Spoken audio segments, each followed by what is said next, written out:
Pertarungan seru antara Adipati Banjarharja lawan Raden Samba.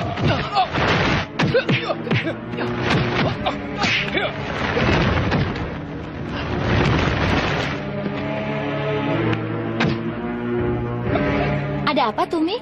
Doro Adipati sedang berkelahi dengan Raden.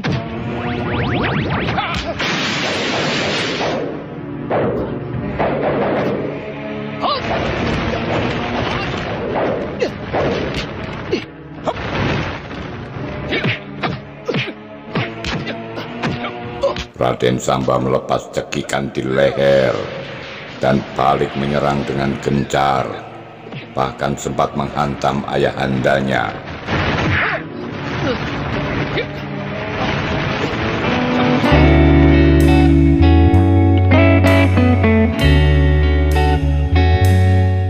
Raden Samba jadi rebutan.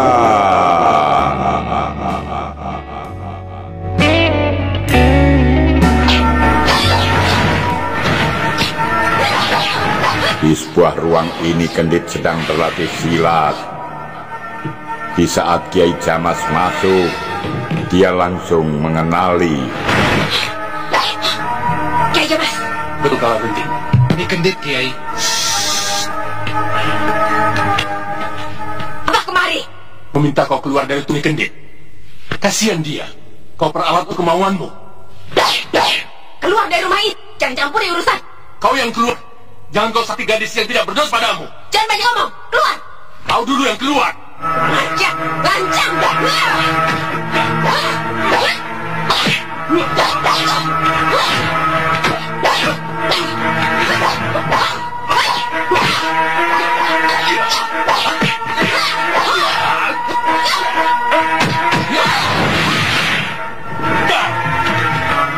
Ni Kendit yang terdesak lalu kabur. Kiai Jamas mengejar dan menyuruh Tumenggung untuk ikut. Dalam pertarungan di alam terbuka ini, Kiai Sepuh itu sempat menghantam dan Ni Kendit terpental. Tiba-tiba saja Dewi Sendok menyambar dan kemudian membawa lari Ni Kendit. Kenapa diam? Tanpa diduga, muncullah beberapa tangkai bunga mawar. Sambutan yang luar biasa. Makin mengejutkan lagi, keluar seorang wanita cantik. Aku takluk padamu, Kakang Dunia. Ataukah Kakang tidak takluk padaku? Jawab, Kakang. Atau Kakang tidak takluk padaku? Nyai. Kakang.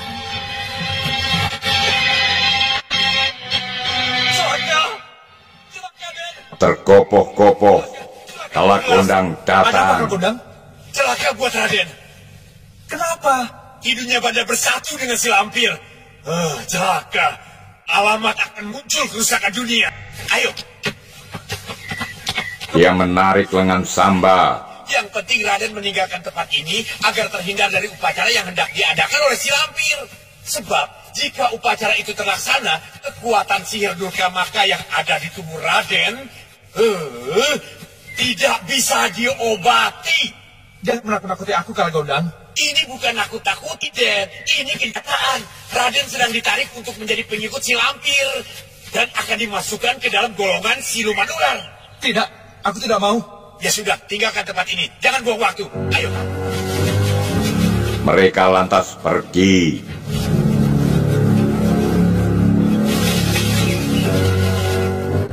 Hai, bersih. Sejumlah penjaga menghadang. Aku tidak ada urusan denganmu. Kalian tidak boleh meninggalkan tempat ini. Ayo, tangkap.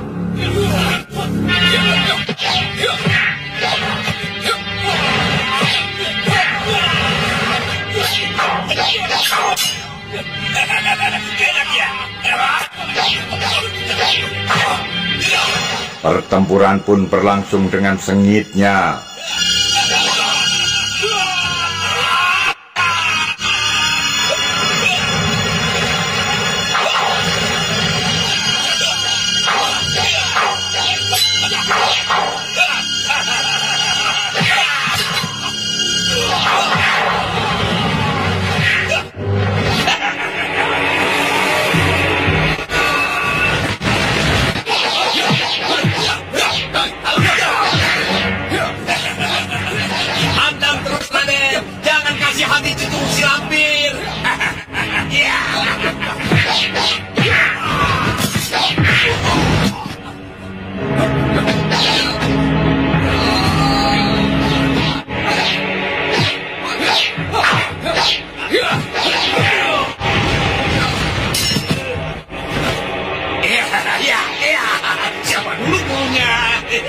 Kalagondang jadi penonton.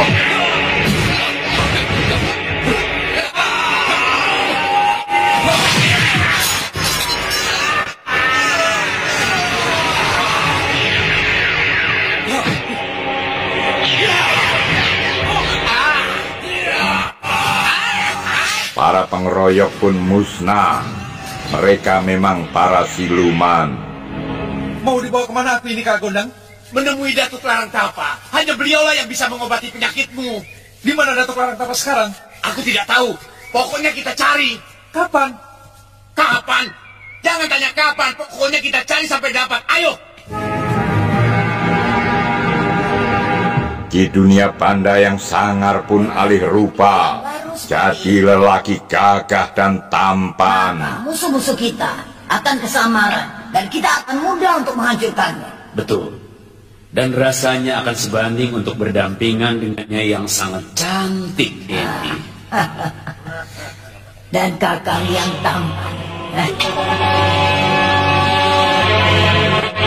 Grandong datang hendak melapor. Jangan ganggu aku, Grandong. Aku sedang menikmati manisnya cinta ini. Ada laporan penting, Nek. Raden Samba kabur dari istana bersama Kalagondang. Ada apa ini? Sepertinya ada yang meresahkan hatinya. Betul, kakang. Kakang bisa membantu aku. Tentunya. Untuk Nyai, apapun yang Nyai butuhkan akan aku berikan. Ada apa? Kalagondang. Ada apa dengan si konyol ompong itu? Apa Nyai disakiti? Bukan hanya disakiti, terang-terangan dibuat malu, kakang. Kurang ajar. Apa yang dikatakannya pada Nyai? Kalagondang telah memaksaku jadi istrinya, kakang. Aku tidak mau. Dia fitnah aku. Dia mengatakan pada orang banyak bahwa aku pendekar kelas 1. Siapa yang tidak marah dikatakan seperti itu? Iya, harus marah. Ada lagi yang lebih menyakitkan, kakang. Apa? Raden Samba, calon suami muridku yang sudah aku ruat dalam upacara Kalasatya, dibawa kabur. Keinginan Nyai bagaimana? Rebut kembali Raden Samba dari tangan Kalagondang. Baik. Ki Jamrong, Ki Bledek, cepat berangkat. Cari Raden Samba dan bawa kemari. Siap, Ki. Jika ada yang menghalangi, jangan diberi ampun. Bunuh saja dia. Iya, Nyai. Mereka pasti tidak akan ada yang selamat jika berhadapan dengan kami. Berangkatlah sekarang. Mendapat perintah Ki Dunia Banda, Jamrong dan Bledek lantas berangkat. Ada apa? Ada yang menghalangi kita. Datuk Larangtapa menghentikan mereka. Lihat sesuatu. Aku tidak lihat apa-apa. Betul tidak ada apa-apa. Tapi kakek bilang ada yang menghadang. Kalian berdua tunggu di sini. Kalau ada apa-apa, diam saja. Kalian lihat, kalau aku berseru minta bantuan, baru kalian boleh bergerak. Memangnya ada apa, Datuk? Kalian lihat saja.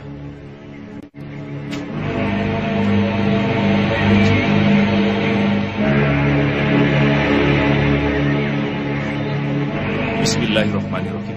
Kemudian Datuk lantas melesat.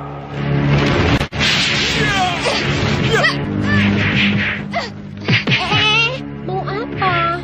Bantu kakek. Tidak ingat apa yang dikatakan kakekmu tadi. Kita disuruh diam dan melihat saja kalau terjadi apa-apa.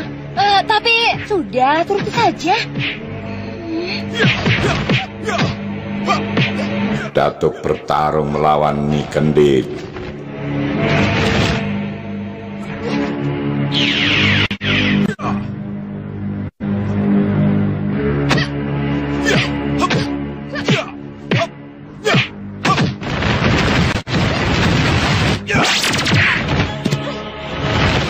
Ketika Datuk Larangtapa berhasil menghantam Nyi Kendit, tampak sosok bayangan langsung menghantam Datuk itu. Kakekku dikeroyok. Biar, kita lihat saja. Lihat bagaimana kakekku bisa celaka kalau dibiarkan. Jangan hianati perintah kakekmu, Rindi. Aku tidak mengkhianati. Sudah, lepaskan. Jangan, kita tunggu sampai kakekmu minta bantuan. Kakekku tidak akan minta bantuan. Lepaskan. Jangan, Rindi. Percayalah pada kakekmu. Tidak, lepaskan, Rindi. Wulan menghalangi Rindi yang akan membantu kakeknya.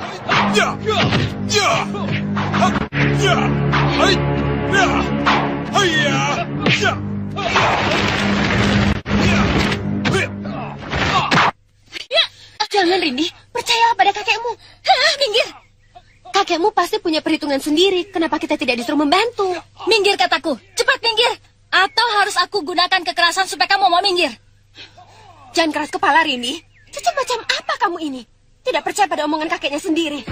Kurang ajar. Kamu memang harus dikerasi. Merasa dihalangi, Rindi Antika marah lalu menyerang Wulan. Pertarungan ini terjadi dengan sengit.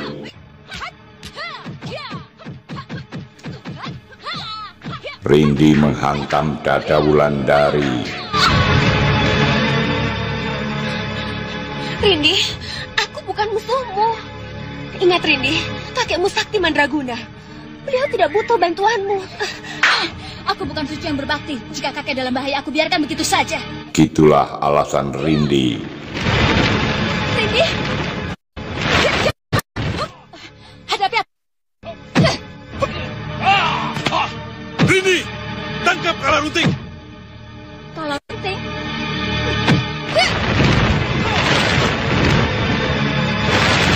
Jangan lari kok, Kalarunting. Di saat Rindi hendak menangkap, Kalarunting kabur, begitu pula dengan dua penolongnya. Biar kita bisa selidiki dari mana mereka. Kakek menampar aku? Gadis ini kaget. Kakek sudah bilang, kalau ada apa-apa diam saja. Kalarunting masuk pada diri seorang gadis.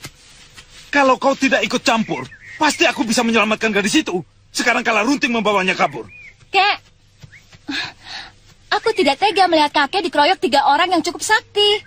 Betul, kedua orang yang membantu Kalarunting itu memang orang-orang sakti. Tapi aku tidak peduli. Kenapa? Bukankah 2 orang sakti itu cukup berbahaya untuk kakek? Iya, tapi aku yakin bisa mengatasinya. Karena itulah seluruh perhatianku aku tujukan kepada gadis itu. Agar aku bisa menangkap Kalarunting. Sepertinya tekad kakek hanya untuk menangkap Kalarunting saja. Benar, karena Kalarunting menjadi koala di kalangan bangsanya. Bangsa siluman ular. Koala? Tanya Rindi. Sederajat dengan Datuk. Hanya saja seorang koala menguasai japa mantra Sandiguna. Bangsa manusia menamakannya dukun. Ada 2 koala sakti di kalangan siluman ular. Siapa 2 koala sakti itu, Kek? Kalarunting dan Nagarunting. Kalarunting suka sekali merasuki diri seseorang. Nagarunting kesukaannya diam di sebelah keris. Apa manfaatnya kakek menangkap Kalarunting? Dengan menangkap Kalarunting, berarti aku lebih mudah menggagalkan upacara yang akan dilakukan Mak Lampir kepada Raden Samba nanti. Apa ada hubungannya antara Kalarunting dengan upacara, Kek? Upacara Kalasatya, tanpa hadirnya koala Kalarunting, tidak akan terlaksana. Sebenarnya ada 2 koala yang harus hadir dalam upacara itu. Kalarunting dan Nagarunting. 2 koala itulah yang bisa memasukkan manusia ke dalam alam siluman untuk tetap menjadi penghuninya. Aduh, coba tadi aku mengikuti nasihat Wulandari. Datuk menjelaskan dengan rinci dan jelas. Rindi pun menyesal atas kecerobohannya. Maafkan. Dia meminta maaf pada Wulan. Apa yang kau rasakan? Sulit bernafas. Kau pukul aku dengan tenaga dalam. Sekali lagi maafkan ya. Aku mengikuti hawa nafsuku. Mundur ini. Wulan menderita luka dalam. Tahan nafas. Datuk Larang Tapa mengobatinya.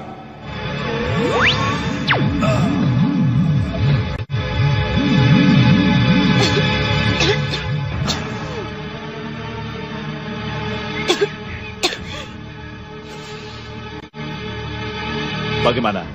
Masih terasa sakit di dadamu? Tidak, Datuk. Hilang, Datuk. Ayo, kita berangkat lagi. Mau kemana, Datuk? Mereka lalu berangkat.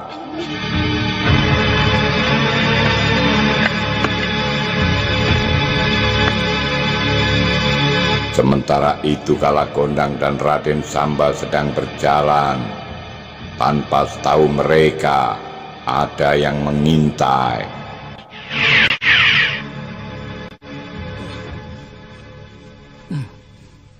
Dialah orangnya. Yang mana Raden Samba? Yang tua atau yang muda? Yang muda. Berarti yang tua itu Kalagondang. Betul. Ternyata mereka anak buah Ki Bledek. Kamu saja yang ngomong. Sudah saja yang ngomong. Kami temukan Raden Samba dan Kalagondang, Ki. Di mana? Di dusun Bulak Pancing. Kalian tahu, kira-kira mau kemana? Melihat jalan yang dilaluinya, sepertinya menuju ke Kadipaten, Ki. Kadipaten mana? Aku berani memastikan, mereka tidak pergi ke Kadipaten Sengkawang. Habis kemana? Kadipaten Banjarharja. Bagaimana? Kita ke Banjarharja. Mereka lantas berangkat. Kita singgah dulu ke Kadipaten Sengkawang. Kita selidiki di sana. Apakah ada Raden Samba dan Kalagondang di Sengkawang? Ayo.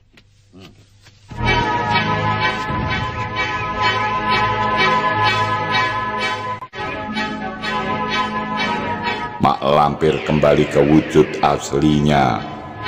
Sendok! Guru? Kenapa, Guru? Aku jadi muda lagi. Ini benar-benar aku jadi muda kembali. Dia sangat bersemangat. Kenapa tertawa? Saya senang kalau Guru menjadi muda. Aku jadi tidak bisa tidur, tahu?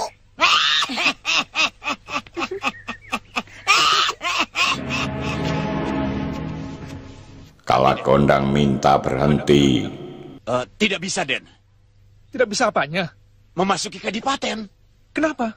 Berbahaya sekali buat Raden. Berbahaya bagaimana? Yang akan aku masuki kan rumahku sendiri. Tempat di mana aku dilahirkan dan dibesarkan. Ingat, Raden. Diri Raden sedang terkena sihir Kalasarpakenaka. Nah, dalam penglihatan manusia, tubuh Raden seperti ular. Ular berkepala manusia. Samba berpikir keras. Raden bisa bayangkan bagaimana kegemparan Kadipaten ketika melihat Raden bertubuh ular. Mereka akan lari ketakutan. Dan prajurit-prajurit Kadipaten pasti akan menyambut Raden dengan ayunan senjata. Mengerikan. Makanya Raden jangan gegabah. Jangan memusuhi orang-orang. Ruang gerak Raden jadi sempit. Jadi, apa yang harus aku berbuat sekarang? Aku akan berikan kepada Raden Aji Bayu Sekartaji. Aji Bayu Sekartaji untuk hindarkan pengaruh Kalasarpakenaka. Bagaimana? Ajian ini hanya sementara saja bisa meredam kekuatan sihir Kalasarpakenaka. Selagi Raden bisa menghindari beberapa larangan. Apa larangannya? Jangan berendam dalam genangan air yang mengalir. Kedua, jangan makan pisang emas yang masak di pohon. Ketiga, jangan mendengar suara seruling yang ditiup orang. Rasanya larangan itu tidak berat. Samba merasa sanggup. Baiklah kalau begitu.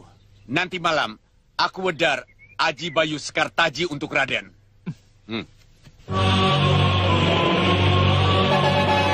Tirta Suci, Tirta Kamandanu. Kalagondang, sedang apa dia? Menyirami orang yang tidak bisa kelihatan oleh pasu saktiku ini. Aneh. Pasti ada yang sedang dimandikan. Jangan-jangan Kakang Samba, Guru. Diam, jangan sok pintar. Di pasu penggalanya Mak Lampir tahu Kalagondang sedang memandikan seseorang. Salah perhitungan sedikit saja. Jangan harap ada yang bisa selamat. Kita tunggu saja laporan dari Ki Bledek dan Ki Jambrong. Dia pasti bisa mencari Raden Samba yang akan menjadi pengikut kita di sini.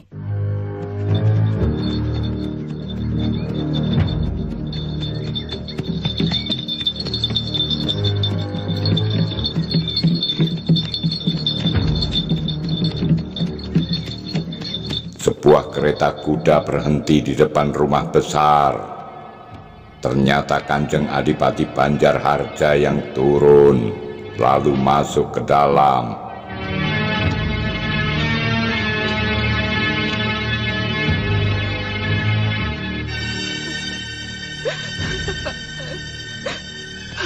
Dia tertekun sejenak. Ada apa, Nyai? Kenapa menangis? Apa yang terjadi? Putra kita, Kang Mas. Raden Samba. Kenapa putra kita? Kenapa? Aku merasakan firasat yang sangat tidak mengenakan hatiku. Firasat apa? Dursupena, Kang Mas. Mimpi jahat. Walah, Nyai. Mimpi itu hanya bunga tidur. Jangan terlalu dipikirkan. Aku melihat dengan jelas, Kang Mas. Anak kita berjalan di tempat yang sangat sunyi.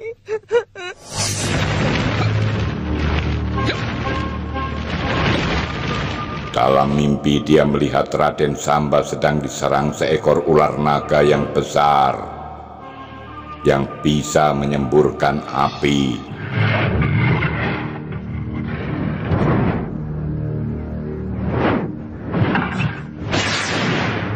Dalam pertarungan ini, Samba tampak terdesak.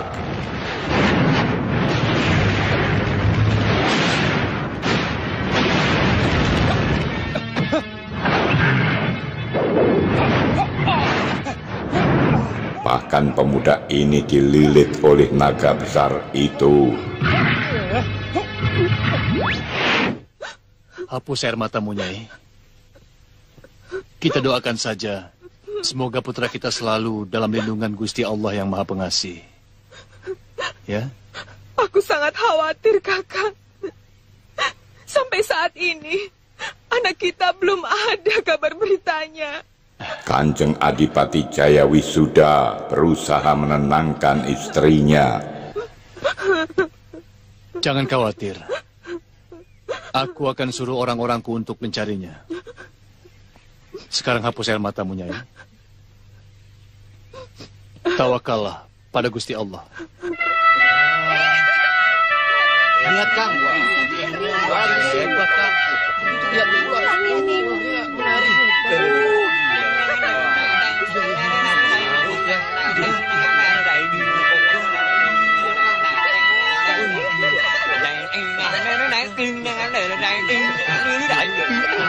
Di sebuah keramaian, terlihat seorang berdiri pakaian India sedang memainkan seruling. Di hadapannya di dalam keranjang, seekor ular kobra menari meliuk-liuk, seolah mengikuti irama suling.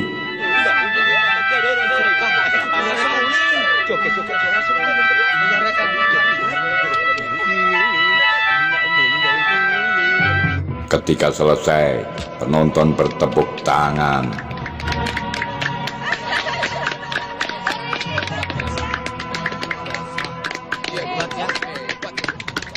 Ingat, Raden, ruwat yang kita lakukan itu sifatnya hanya sementara. Dan kekuatan ruwat ada pada Raden sendiri. Maksud Kalagondang? Jika Raden bisa menjauhi semua pantangan, aku yakin tidak akan ada masalah. Tapi sebaliknya, jika Raden melanggar, malapetaka akan menimpa diri Raden. Jangan menakuti aku, Kalagondang. Untuk apa aku menakut-nakuti? Itu semua akan menjadi kenyataan, Raden. Percayalah. Tapi kalau hanya bunyi suling saja yang harus aku jauhi, tentu saja aku bisa. Jangan khawatir, Ki. Pasti aku bisa mengatasinya. Samba menyanggupi. Umpamanya saja Raden Samba ada di Kadipaten Banjarharja, kita harus bisa membuatnya keluar. Betul. Tidak apa-apa, kan? Tapi itu bukan pekerjaan gampang. Siapa bilang? Aku sanggup memasuki Kadipaten tanpa diketahui siapapun. Kita geledah setiap rumah di Kadipaten sampai kita temukan Raden Samba. Baru kita bawa dia dengan paksa. Ledek dan Jamrong menyusun rencana. Mati konyol bagaimana? Andika takut sama Raden Samba. Jangan melihat Raden Sambanya. Mungkin kita menang pengalaman dibanding dia. Tapi orang-orang di sekeliling Raden Samba, seperti ayahnya, Kalagondang dan semua petinggi Kadipaten yang rata-rata memiliki ilmu kanuragan lumayan, apa Andika kira akan tinggal diam? Benar juga. Jadi enaknya bagaimana? Kita cari akal, bagaimana caranya agar kita bisa menemukan Raden Samba. Tapi tanpa harus menanggung akibat yang berbahaya. Benar juga. Mereka menemukan cara terbaik. Sihir Kala Sarpakanaka. Jiwa Raden Samba sekarang sedikit banyak sudah terpengaruh dengan sifat ular. Jika Raden Samba mendengar suara suling, pasti akan keluar. Walau di dalam kamar sekalipun. Cocok. Aku setuju dengan pikiranmu itu. Kalau begitu, kita cari Hiralal Sangkar. Cepat, jangan buang waktu lagi. Sangkar, nama lelaki India ini, kembali memainkan atraksi ular kobranya. Di saat dia bermain suling, datang 4 orang berandal kampung yang kemudian hendak mengganggunya.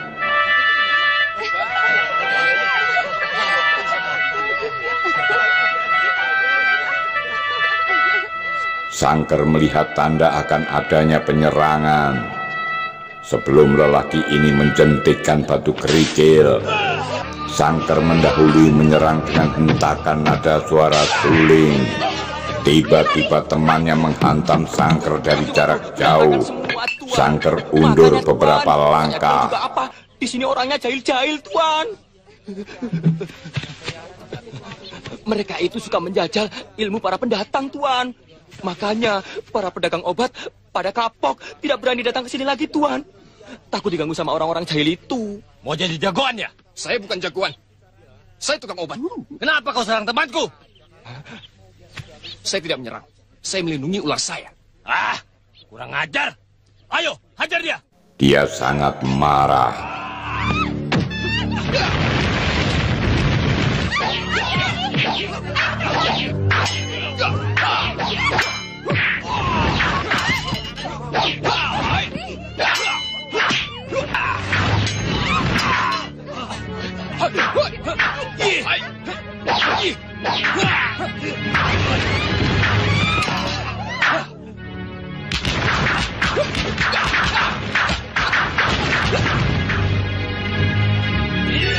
Pertarungan tak terelakkan. Lelaki India ini dikeroyok. Dia lantas meniup suling saktinya dan menghajar mengeroyoknya.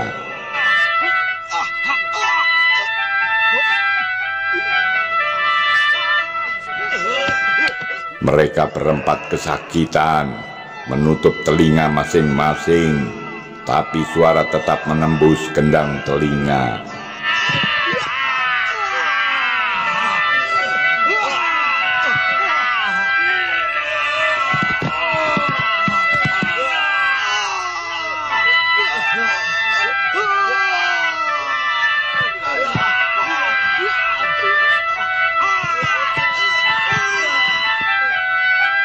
Kemudian mereka terkapar di tanah.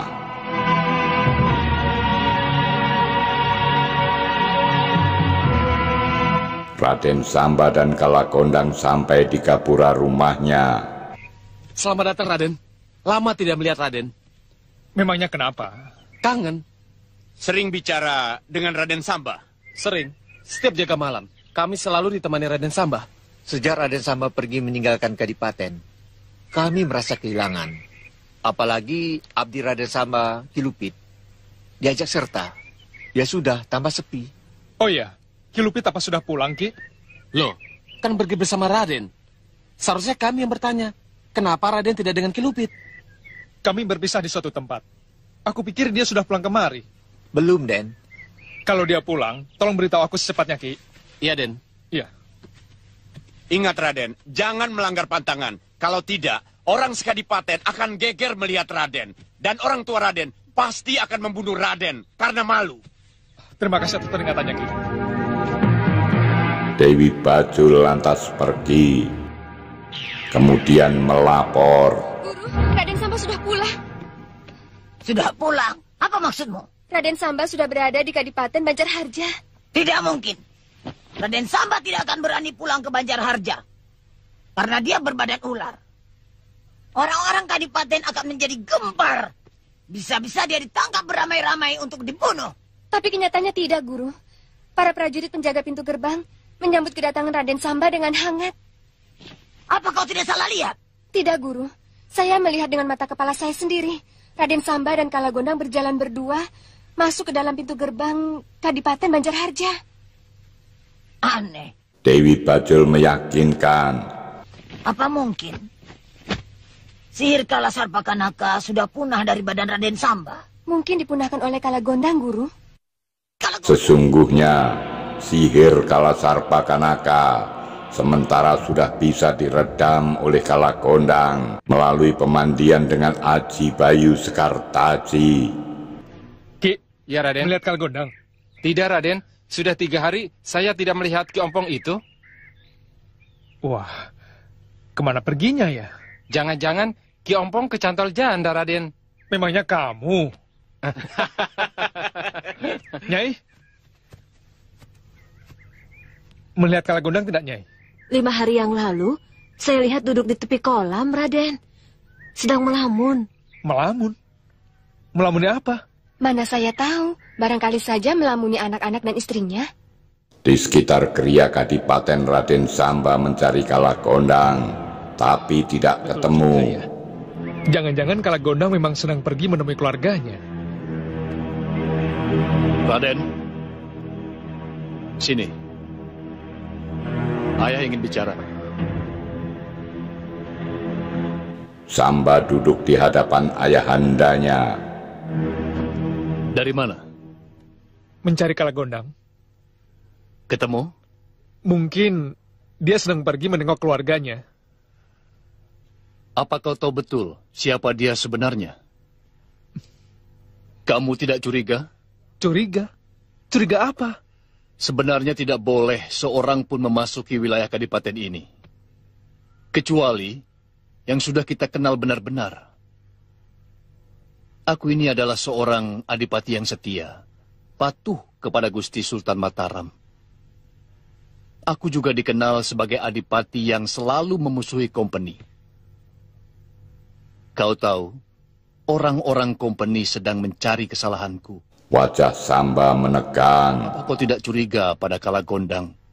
Kalau dia itu adalah... Teleksani Kompeni? Iya. Dia orang baik, Ayah. Selama ini, saya tidak pernah melihat dia berhubungan dengan Kompeni. Namanya saja Telik Sandi.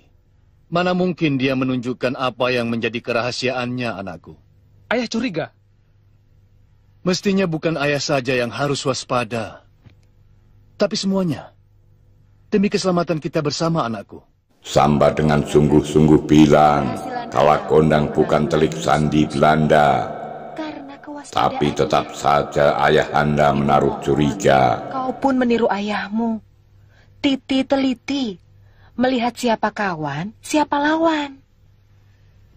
Di zaman perang, siapapun yang belum kita kenal, wajib dicurigai. Kalau kita tidak ingin menyesal akhirnya. Urusan Kalagondang, serahkan pada ayah. Biar ayah yang akan menyelidikinya. Menyelidiki bagaimana? Percayalah pada ayahmu, Raden. Samba sungguh tidak bisa menerima rasa curiga itu. Dan setelah mengatur sembah, dia undur diri.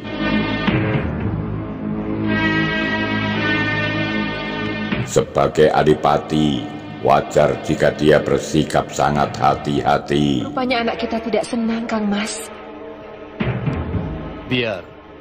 Yang penting kita sudah mengingatkan supaya dia berhati-hati dalam memilih kawan. Mau kemana kita, kakak? Cari makan? Bukan. Warta. Warta apa? Nyai ingin mendapatkan Raden Samba atau Kalagondang? Aku ingin kedua-duanya. Di sini tempat wartanya. Raden Samba ada di Kadipaten atau tidak? Kita masuk. Ya, kita tidak boleh mengundang kecurigaan orang sini. Bersikaplah seperti suami istri yang musafir. Tidak perlu diajari, aku tahu sendiri. Mak Lampir dan Ki Dunia Banda sampai di Kadipaten Banjarharja. Mereka masuk ke sebuah warung makan. Layang. Makan, Ki. Apa ada orang masuk warung mau nyangkul? Maaf, Ki. Maksudnya mau makan apa?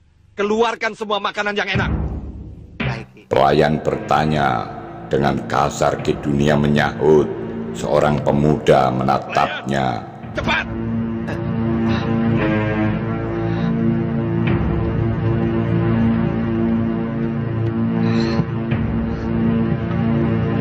Jang, apa kata orang-orang yang menjadi tamu di sini tentang Kadipaten Banjarharja? Tidak tahu, Ki. Jangan bohong. Betul, Ki. Saya tidak pernah memperhatikan omongan para tamu. Ada apa, Ki? Maaf, ada apa?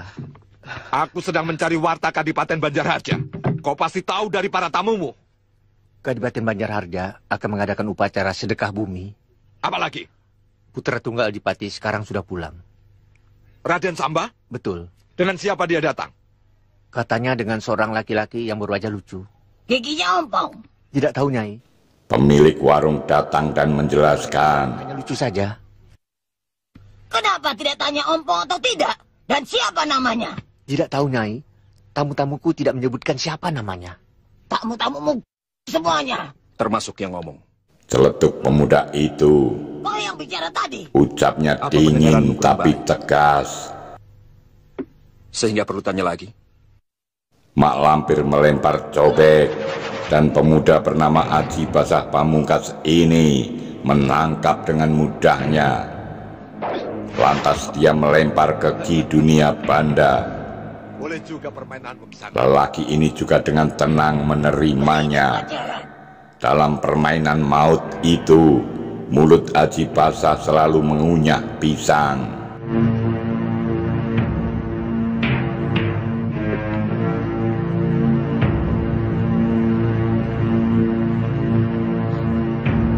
Ketika Ki Banda dengan geram hendak menyerangnya, Aji Basah masih mengunyah makanan. Di saat Ki Banda menghantam dengan pukulan jarak jauh, barulah dia menangkis dengan tameng ilmu saktinya.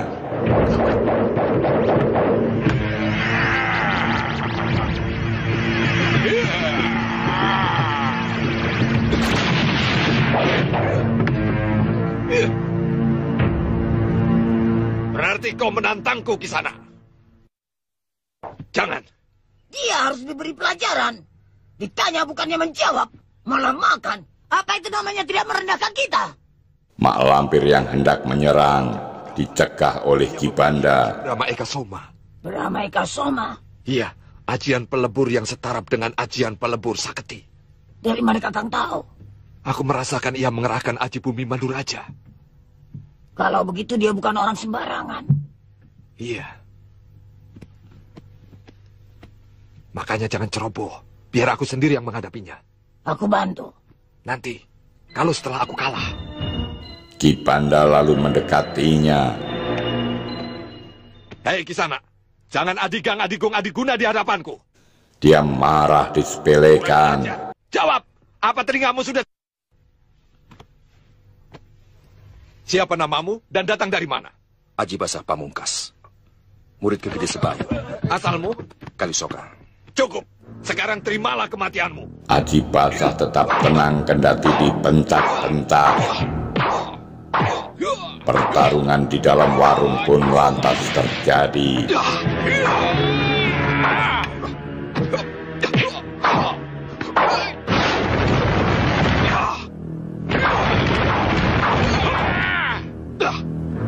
Aji Basah Pamungkas bisa mengimbangi. Dia bahkan balas menyerang. Mereka kini bertarung dengan ilmu tingkat tinggi. Ketika dihantam, tiba-tiba Aji Basah menghilang. Lantas terlihat duduk seraya mengupas pisang dan memakannya. Melihat itu, Ki Dunia Banda kesal. Maka dihantamnya pemuda itu. Sesaat berikutnya tampak mereka melesat keluar. Pertempuran pun berlanjut seru.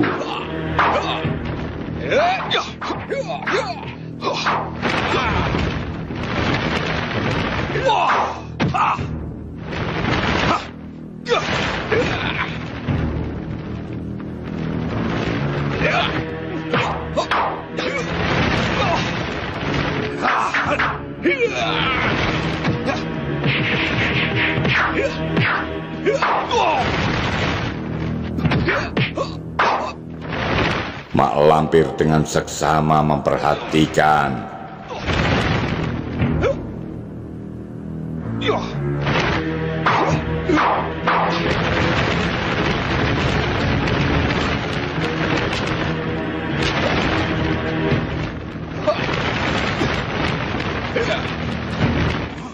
Saat ada kesempatan, Ki Dunia Banda menghantam dengan ilmu saktinya, pukulan jarak jauh.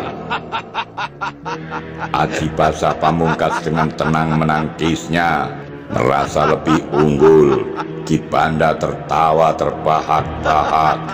Kemudian Aji Basa dihantam lagi, tapi dengan ilmunya anak muda itu lakukan Rogo Sukmo. Tanpa diketahui Ki Banda, dia sudah berada dalam warung. Dengan harga barang-barangnya hancur semuanya. Berapa?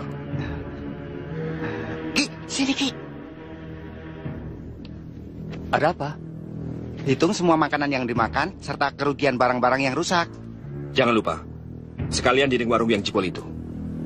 Waduh, berapa ya?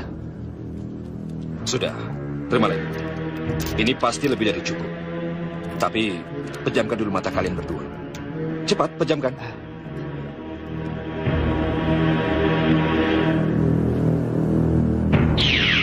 Aji Basa tahu-tahu menghilang. Kedua lelaki itu celingukan mencari-cari. Jangan dia bukan manusia. Ki Banda sambil tertawa, terus-menerus memukul, dan bahkan menggebuk dengan tongkatnya. Tiba-tiba Aji Basa menghilang. Kenapa, Kakang? Tidak apa-apa. Aku lihat Kakang mendapat kesulitan. Tidak. Sini, Kakang, aku mau bicara. Bicara apa? Lihat dengan cermat lawan Kakang itu.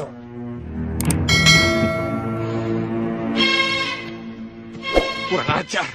Dia cengengesan di hadapanku. Kita telah ditipunya.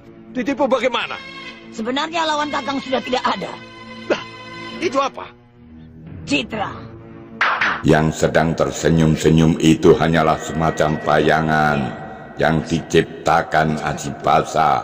Tidak ada cacat sedikit pun. Itu menunjukkan kesempurnaan ilmu lawan Kakang. Aku jadi penasaran. Boleh aku buktikan omonganku? Silahkan. Dia lalu keluarkan paso benggalanya. Lihat. Paso benggalaku, paso saktiku. Tunjukkan Aji Basa Pamungkas yang berada di tempat ini. Aku harus mencarinya. Tenang, kita lihat saja. Di mana sekarang dia berada? Cepat tunjukkan. Paso saktiku, paso benggalaku. Tunjukkan tempat Aji Basa Pamungkas sekarang keberadaannya. Sekarang Kakang percaya?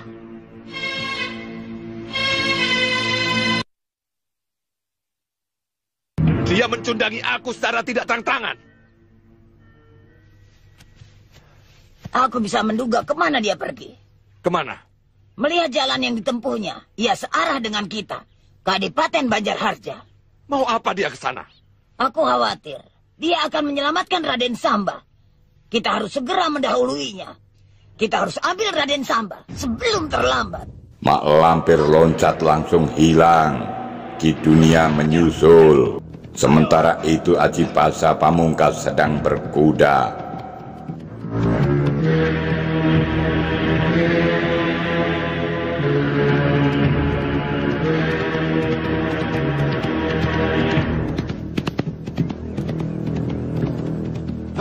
Kurang ajar.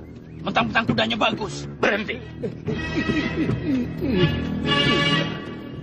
Sangker merasa dilecehkan. Dia lantas keluarkan kotak berisi jarum.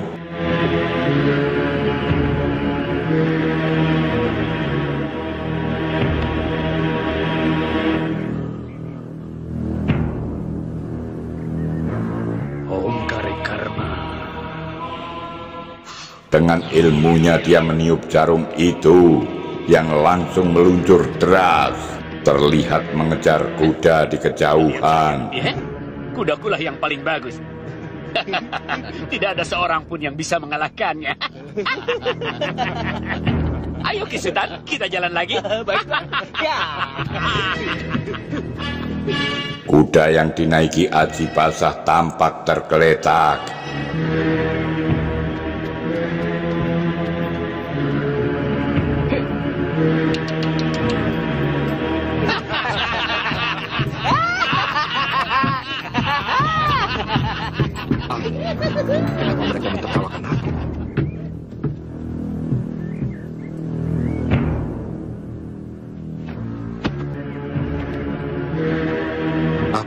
Apakah tadi ada hubungannya dengan jarum yang ada di kudaku ini?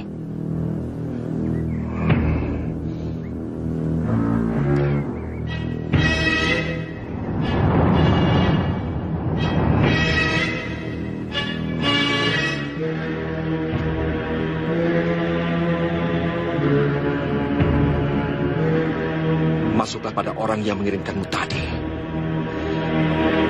Ini Kanti Adipasa mengirim jarum.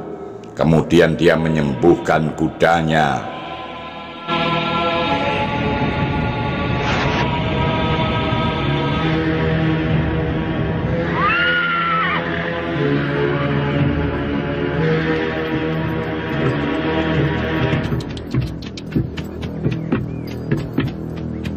Kurang ajar. Ada apa, Tuan? Pembalasan. Pembalasan? Hati-hati. Awas! Sangker lantas meloncat.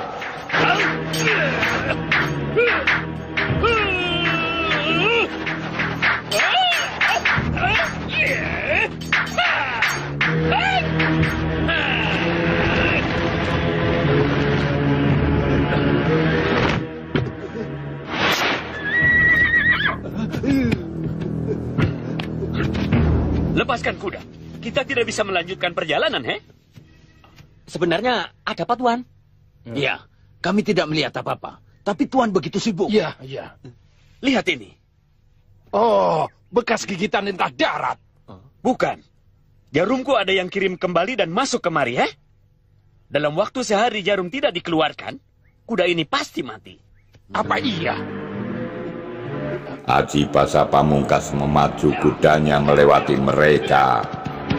Kurang ajar, he? Suatu saat nanti, kau akan menerima balasanku. Tuan Sangker, kuda ini kita apakan, Tuan? Kuda ini harus diselamatkan. Baik, Tuan. Kita harus sampai di Banjarharja sebelum matahari terbenam. Iya, Tuan.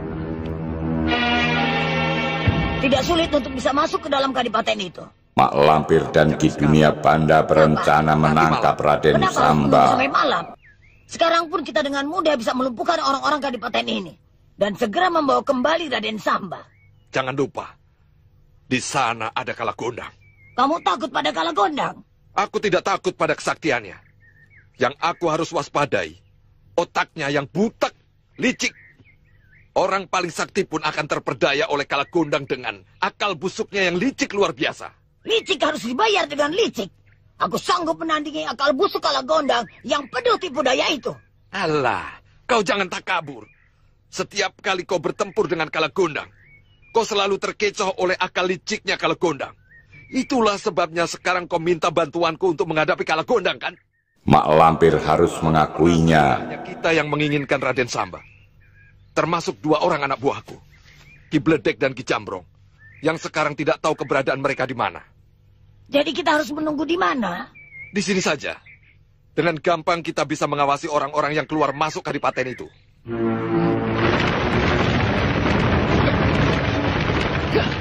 Sementara itu di halaman belakang Kriya Kadipaten, pertarungan seru antara Adipati Banjarharja lawan Raden Samba.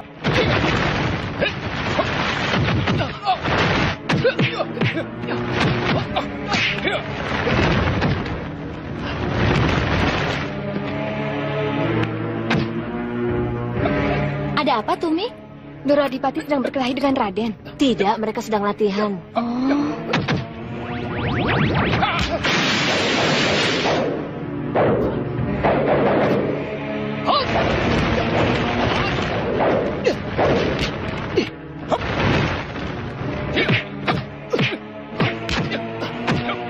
Raden Samba melepas cekikan di leher dan balik menyerang dengan gencar, bahkan sempat menghantam ayahandanya.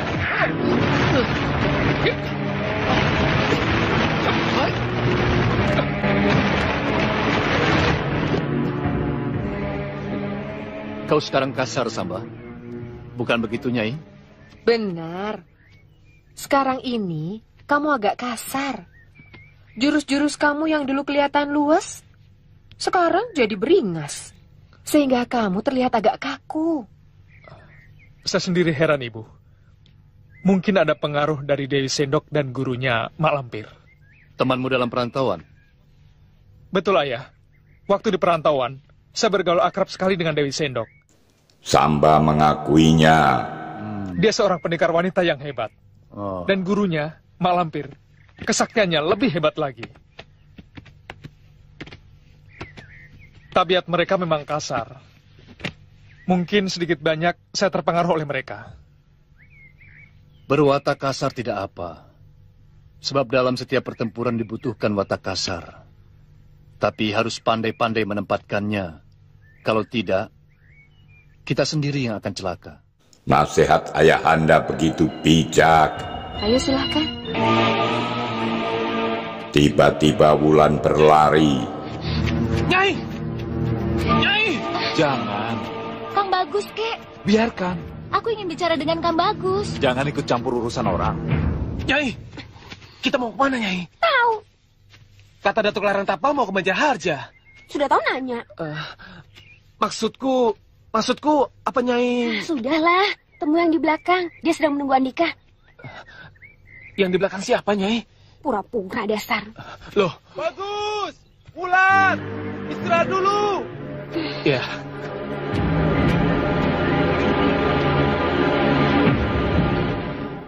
Jangan kemari. Aku ingin... Wulan ngambek. Kayu jati dibelah-belah. Lelaki sejati jangan mau kalah. Welu? Jangan keras-keras. Nanti lari. Siapa yang lari? Kupu-kupu. Kupu-kupu? Mana? Aku tidak melihat kupu-kupu. Tuh, sedang hinggap di atas batu. Wulandari. Benar Andika menyenangi Wulandari. Benar. Sebesar apa?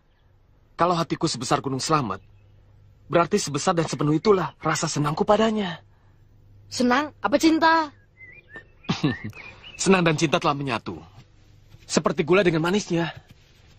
Sehingga aku tidak bisa mengatakan apakah senang atau cinta yang aku rasakan. Bagus berterus terang. Tutup mata Andika. Jangan buka sebelum ada orang yang memeluk badan Andika. Siapa yang mau memeluk? Wulandari. Mana mungkin. Dia lagi tidak senang padaku. Sudah. Kau ikuti saja saranku. Pejamkan. Bagus lalu pejamkan mata.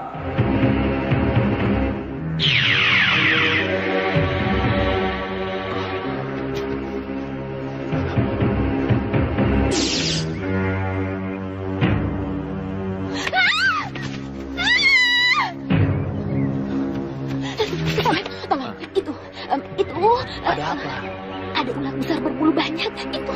Mana? Itu, di batu tempat aku duduk tadi. Itu. Welu benar. Wulandari tiba-tiba memeluk Bagus Sajiwo.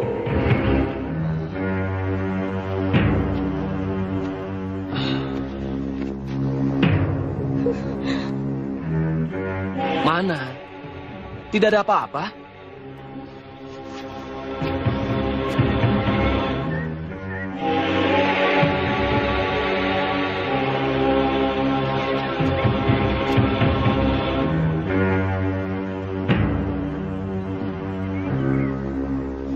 Mencari apa? Nyai mencari apa? Tidak mencari apa-apa. Sebentar, Nyai. Ini hanya salah paham. Salah paham apa? Aku tidak ada hubungan dengan Rinda Antika. Hanya sekedar kakak. Masa bodoh? Terserah Andika mau dianggap sebagai apa. Bukan urusanku. Terdengar derap kaki kuda yang berlari kencang. Dia ada di sini. Sepertinya mau ke Kadipaten Banjarharja. Mau apa dia ke sana?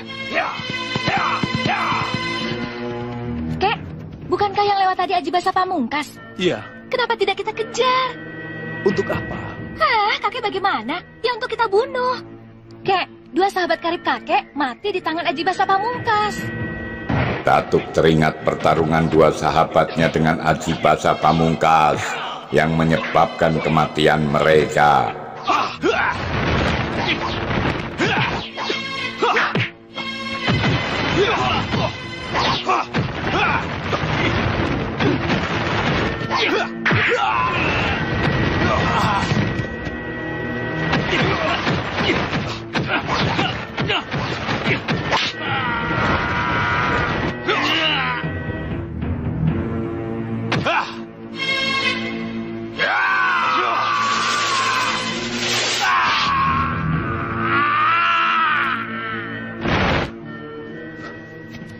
Siapa Andika? Berani membunuh dua sahabat karibku.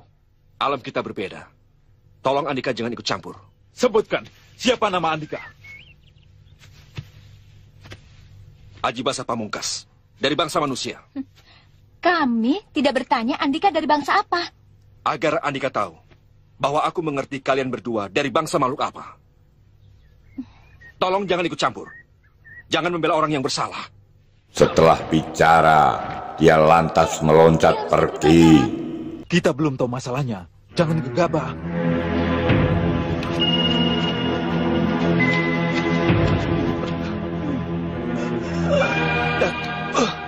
Kau sahabat karibku.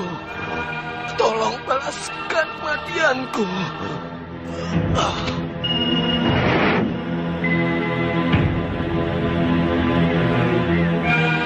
Kek, ingat wasiat Ki Rukmana dan Ki Gandamana yang pernah berwasiat kepada kakek bahwa kakek harus membalaskan kematiannya.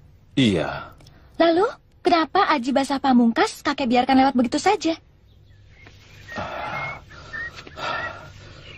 Kita belum tahu siapa yang bersalah. Perseteruan antara Aji Basa Pamungkas dengan Ki Rukmana dan Ki Gandamana. Rindi, kita akan menjadi salah jika kita membunuh orang yang tidak berdosa. Sungguh dalam arti kalimat Datuk Larang Tapa itu. Tuan Sangkar, lihat itu Tuan. Ada apa, Ki? Kalakondang diikat tangannya dan ditarik orang. Iya. Iya.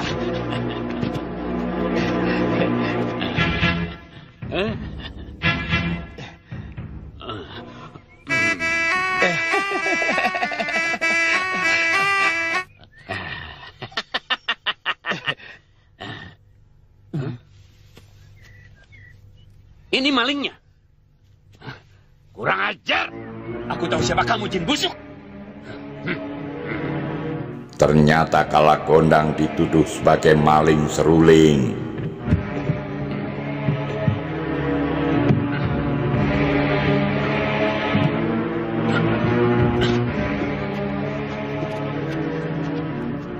Bargo, masuk. Tidak. Tuan bilang kalau aku berhasil memperoleh suling dan berhasil menangkap pencurinya, saya akan dibebaskan. Diam, masuk. Bebaskan dulu dia. Kau kan sudah berjanji akan membebaskannya jika berhasil mendapatkan suling dan menangkap pencurinya. Iya. Diam, jangan ikut campur. Tapi penuhi dulu janjimu. Kalau begitu, kaulah yang masuk ke dalam botol ini. Tidak. Bebaskan dulu Bargo, baru aku mau masuk ke dalam botolmu. Acha. Oh, begitu, Baik. Pergilah kemana kau suka. Bargo senang lantas berlari. Dasar curang.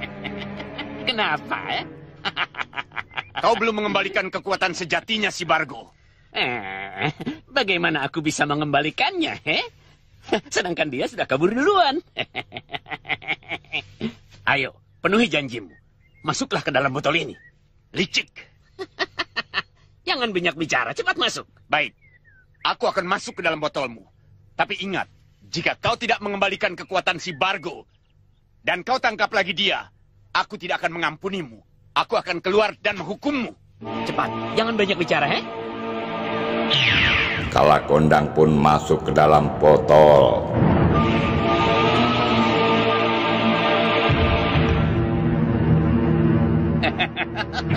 Kau akan mati, jin busuk. Jika aku mati, hidupmu tidak akan tenang, Sangker. Aku selalu menggodamu terus. Tidak seorang pun yang bisa menggangguku. Jangan sesumbar. Bagaimanapun saktinya, kalau bersalah, pasti terkena hukuman juga. Tidak ada yang berani menghukumku. Apalagi kamu. Terkutuk. Laknat. Aku yang akan menghukummu. Ular koros. Kau yang akan aku hukum, Sangker lantas mengocok botolnya. Kalakondang Jumpalitan. Truna sedang mengintai kejadian itu. Mantra Satbala Dewa, mantram.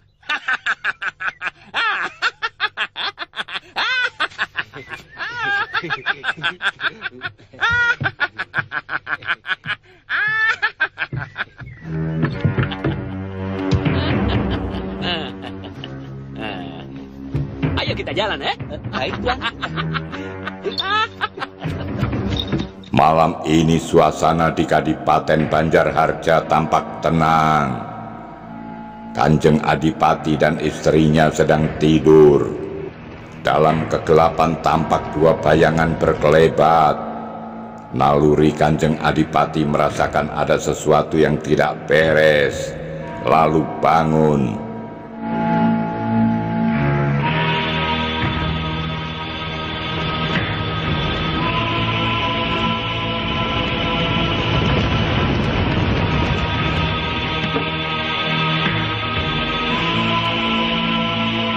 Dia lantas menyelipkan kerisnya.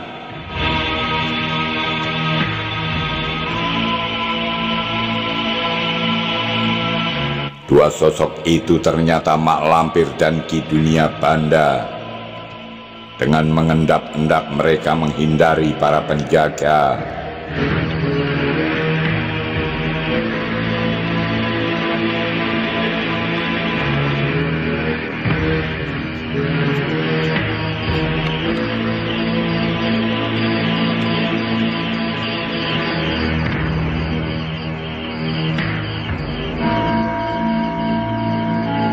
Kita langsung masuk.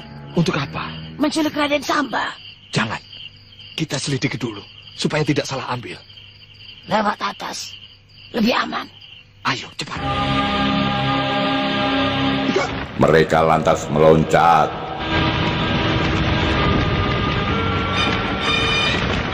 Berani menyetrum di tempatku, berarti menantang aku. Tunggu. Raden Samba juga sedang mempersiapkan diri dengan menyelipkan kerisnya, lalu keluar.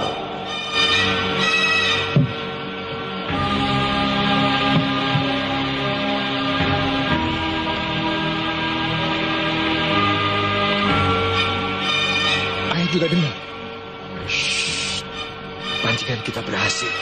Nyai mendengar pembicaraan mereka di bawah. Iya, aku juga mendengar suara Raden Samba. Kita tunggu di sini. Lantas kita pancing lagi keluar. Ada tamu tidak diundang. Dari suaranya, sepertinya dia orang sakti. Menurutmu ada berapa orang? 2. Bagus. Telingamu sudah mulai terlatih rupanya. Ayah juga menangkap suaranya ada 2 orang. Kita serbu sama-sama, Ayah. Baik, kita hadapi berdua. Tidak, kita hadapi bertiga. Ibunda tidak mau ketinggalan. Sebaiknya Nyai. Tidak, kita hadapi bersama. Ayo, cepat, Kakang. Bagaimana? Ibumu mau ikut juga? Ya bagaimana lagi? Ibu sudah terlanjur berbusana seperti ini. Ayo, Kakang, tunggu apa lagi? Ayo, cepat keluar.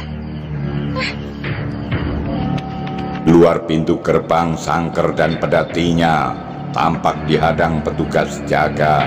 Mau kemana? Anu, Den, mau ketemu Kanjeng Adipati. Karena beliau mengundang kami untuk menonton pertunjukan sulap India dan tarian ularnya, Den. Besok saja. Sekarang sudah tengah malam. Tapi, Den, Kanjeng Adipati bilang kami harus datang, baik siang maupun malam, Den. Kanjeng Adipati tidak bisa diganggu. Pulanglah. Besok sini lagi. Kalian boleh menghadap. Acha, Tuan Adipati harus tahu bahwa kami sudah datang, Baik. Mana undangan Kanjeng Adipati pada kalian? Tunjukkan pada kami. Tidak kami bawa, Tangkap! Semua penjaga lantas menodongkan tombaknya. Tiba-tiba Sangker meniupkan sihirnya. Dan pemimpin menyuruh membuka pintu gerbang. Buka pintu gerbang. Baik.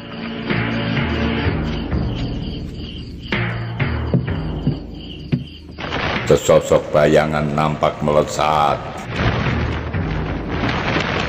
Kurang ajar.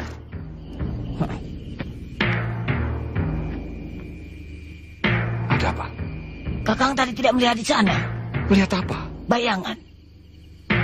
Bayangan Adipati Jaya Wisuda? Tidak, aku kira bukan. Tetap saja kita di sini. Mereka pasti datang untuk menemui kita. Tapi kalau Raden Samba melihat aku, dia pasti akan ketakutan dan kabur lagi. Lalu keinginan Nyai bagaimana? Biar aku bersembunyi dulu. Jika nanti Raden Samba muncul, aku langsung menangkapnya. Dan segera aku bawa kabur. Bagus, aku setuju. Mak Lampir lalu meloncat.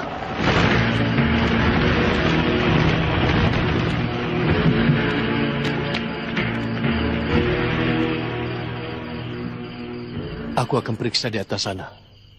Nanti kalau ada apa-apa, aku akan beri isyarat. Tidak setuju, Kakang. Kalau Kakang sendiri, aku ikut. Kita langsung bergegas saja. Kalau ada apa-apa, kita hadapi bersama. Suasana terasa menegangkan.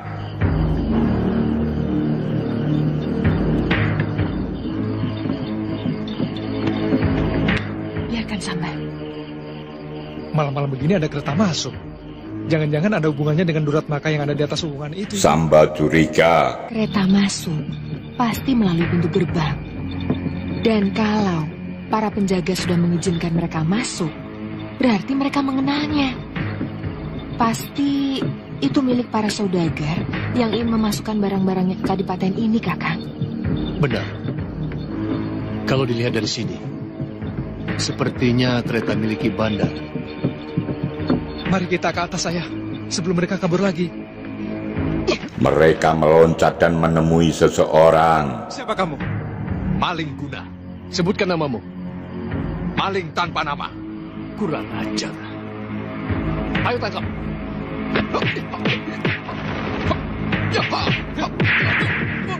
Ki Dunia Panda dikeroyok. Di saat yang tepat, dia berusaha memancing Adipati Jaya Wisuda agar menjauh. Maka kini pertarungan 1 lawan 1.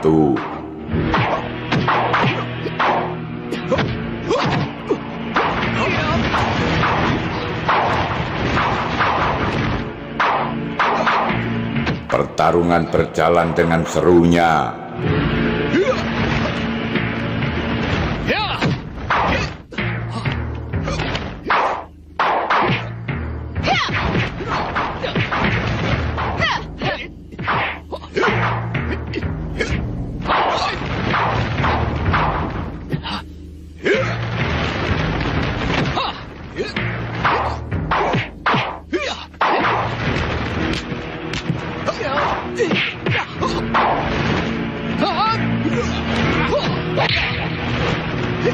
Pertarungan bergeser menjauh.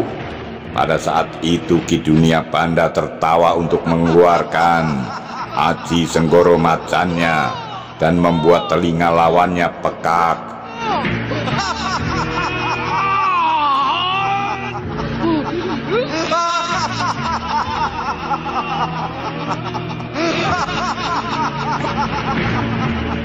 Di saat itu, Mak Lampir melesat cepat dan menotok Raden Samba, lantas membawanya kabur.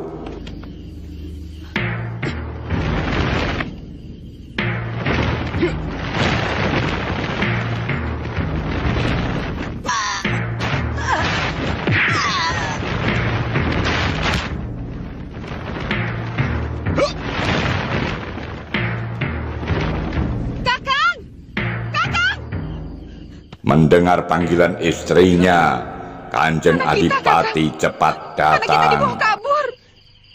Nyai, siapa yang mengaku dirinya maling guna itu? Raden Samba bilang, Mak Lampir, Kakak. Mak Lampir? Dan kisah-kisah misteri narasi artis akan tetap mengunjungi Anda. Sampai jumpa.